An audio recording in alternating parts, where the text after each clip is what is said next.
गुरुवार का दिन भगवान विष्णु और गुरु बृहस्पति को समर्पित है। गुरुवार का व्रत गुरु बृहस्पति के लिए ही किया जाता है। मान्यता है कि इस दिन का व्रत करने से विवाह में आ रही सारी बाधाएं नष्ट हो जाती हैं, साथ ही सुयोग्य वर की प्राप्ति होती है। नमस्कार दोस्तों, द डिवाइन टेल्स में आपका स्वागत है। आज हम बात करेंगे गुरुवार व्रत की। यह व्रत क्यों रखा जाता है, इसकी कथा क्या है और इस व्रत को किस प्रकार रखना चाहिए, ये सब जानकारी आपको इस वीडियो के माध्यम से मिलेगी। तो आइए सबसे पहले जानते हैं बृहस्पतिवार की कथा। एक समय की बात है, एक गांव में एक साहूकार रहते थे। उनके घर में बहुत सी धन संपत्ति थी। साहूकार बहुत बड़े दयालु थे, साथ ही वो दानी और धार्मिक स्वभाव के थे। वे बहुत दान पुण्य करते थे और जो भी उनके द्वार पर सहायता के लिए आता था उसे कभी भी निराश नहीं करते थे। वहीं उनकी पत्नी बहुत कंजूस थी। वो साधुओं को भी दान नहीं देती थी। इतना ही नहीं, वो साहूकार को भी किसी को भी पैसे देने से मना करती थी। एक बार साहूकार किसी कार्यवश बाहर गए हुए थे। तब एक साधु उनके घर पधारे और भिक्षा मांगने लगे। घर में केवल साहूकार की पत्नी ही थी। वो उस समय अपने घर को लीप रही थी। उसने साधु से कहा कि हे साधु बाबा, मैं अभी अपना घर लीप रही हूँ, अभी आपको कुछ नहीं दे सकती, आप बाद में आइएगा। साधु चले गए।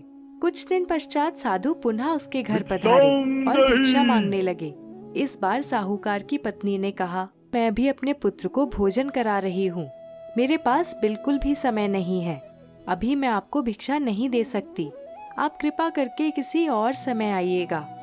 महात्मा फिर से बिना कुछ लिए ही लौट गए और कुछ दिन पश्चात फिर से उसके द्वार पर आए और इस बार भी साहूकार की पत्नी ने कुछ बहाना बनाया। उसने कहा, मैं बहुत व्यस्त हूँ, आपको भिक्षा नहीं दे सकती।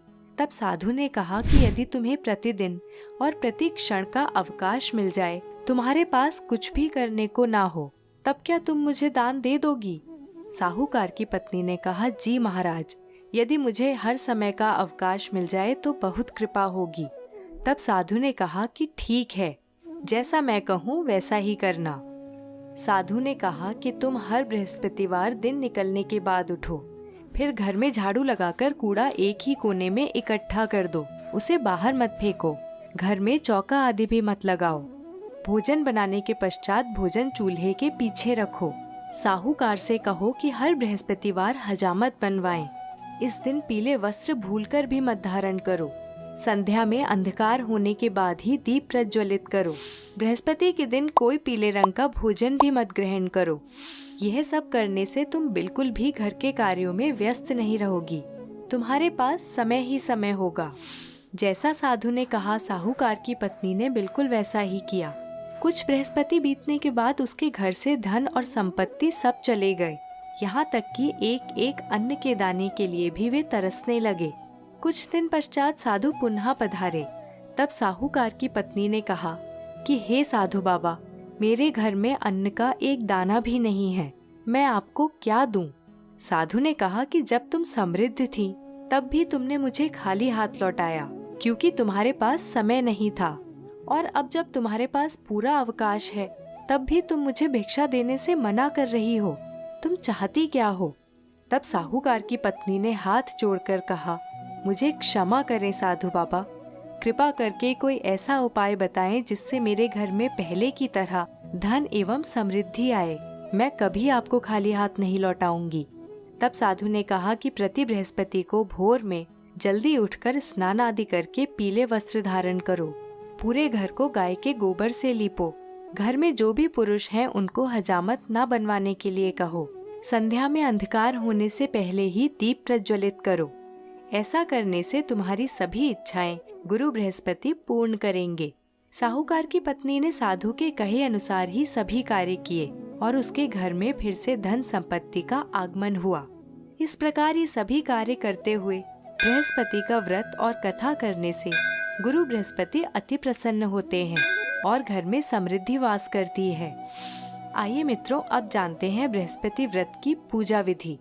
सबसे पहले तो ध्यान रखें कि इस व्रत का आरंभ शुक्ल पक्ष के गुरुवार से करें, क्योंकि शुक्ल पक्ष को व्रत एवं पर्व के लिए बहुत शुभ माना जाता है।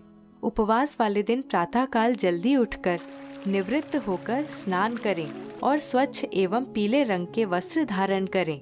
गुरु बृहस्पति देवताओं के गुरु हैं। इसी प्रकार पीला रंग संपन्नता का प्रतीक है। इस कारण इस दिन को पीले रंग को समर्पित किया गया है। पीले वस्त्र धारण करने के पश्चात घर में पूजा घर या केले के पेड़ के नीचे भगवान विष्णु की प्रतिमा अथवा चित्र रखकर श्री नारायण को प्रणाम करें और भगवान के सामने घी का दीप प्रज्वलित करें। भगवान को तिलक एवं चावल लगाएं। तिलक के लिए आप हल्दी या केसर प्रयोग कर सकते हैं। अब उन्हें कोई नया पीले रंग का वस्त्र अर्पित करें। एक कलश में जल भरकर इसमें हल्दी डालकर पूजा के स्थान पर रख दें। पूजा में पीले फल, मुनक्के, पीली मिठाई एवं पीले पुष्प रखें। भगवान को पुष्प अर्पित करें और उनका ध्यान करें। अब विष्णु जी को गुड़ और चने की दाल का भोग लगाएं। गुरुवार व्रत कथा का पाठ करें। अब ओम गुम गुरुवे नमः मंत्र का जप करें। आप जप 11 बार या संभव हो तो एक माला का भी कर सकते हैं। अब बृहस्पति देव एवं भगवान विष्णु की आरती करें। इसके पश्चात प्रणाम कर हल्दी वाला पानी केले के पेड़ या किसी अन्य पेड़ में डाल दें। अब चने की दाल और गुड़ का प्रसाद घर में सबको बांट दें। इसके पश्चात बिना नमक का कोई भी पीले रंग का भोजन ग्रहण करें। गुरुवार व्रत में एक ही बार भोजन किया जाता है। यदि आप भोजन नहीं करना चाहें तो केवल पीले फल अथवा मिठाई ग्रहण करके भी व्रत पूर्ण कर सकते हैं। गुरुवार के दिन पीली वस्तुएं दान करने से घर में सुख, समृद्धि और प्रसन्नता का आगमन होता है। यह व्रत रखने वालों को कुछ बातों का ध्यान रखना बहुत आवश्यक है। जैसे आप पूरे दिन मन में गलत विचार न लाएं, भगवान विष्णु का स्मरण करते रहें। गुरुवार के दिन घर में पोछा नहीं लगाना चाहिए और न ही कपड़े धोना चाहिए। इस दिन किसी को भी पैसे न दें। साथ ही पुरुषों को बाल नहीं कटवाने चाहिए और न ही दाढ़ी बनानी चाहिए। इस दिन नमक भी ना खाएं और केवल पीला भोजन ही ग्रहण करें। और मित्रों, इसके साथ पूर्ण होता है आपका बृहस्पतिवार का व्रत। आशा करती हूँ आपको यह जानकारी पसंद आई। हम इसी प्रकार अपने अगले वीडियोस में लाते रहेंगे अन्य व्रतों की कथा। सभी दिनों के व्रतों की जानकारी के लिए जुड़े रहिए द डिवाइन टेल्स के साथ। तब तक के लिए नमस्कार। यह वीडियो देखने के लिए धन्यवाद।